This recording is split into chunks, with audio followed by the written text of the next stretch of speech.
We're back with the growing epidemic sweeping the nation. Some doctors say it's as bad for you as smoking. They say loneliness levels are reaching record highs. NBC's Stephanie Goss tells us why we've become a nation so desperate for connection and what's being done about it. Walking clubs are taking off, and it's not just the exercise. You're connecting with someone, which is something that I was kind of missing. More and more people are missing that connection and are feeling lonely. The pandemic poured fuel on a fire that was already burning. Dr. Vivek Murthy, the U.S. Surgeon General, says loneliness is an epidemic, the focus of an 80-page advisory he is releasing today. We're used to thinking about smoking and obesity as clear public health concerns. So you're saying loneliness is comparable to smoking in terms of the detriment to your health? Yeah, in terms of the risk that it poses for premature death, yes.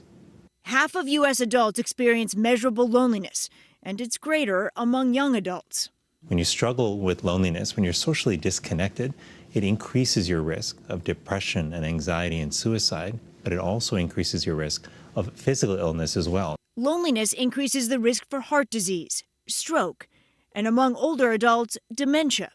The cure, Dr. Murthy says, is not only personal change, but societal change as well. What we need to do is actually rebuild social infrastructure in our country. You're talking about changing the social fabric. That's been decades in the making. It's been decades in the making, but it's also something that I'm confident that we can address if we put our mind to it and if we act together. Among his recommendations, a focus on community organizations, mobilizing the health sector to raise awareness, and reconsidering how we use technology.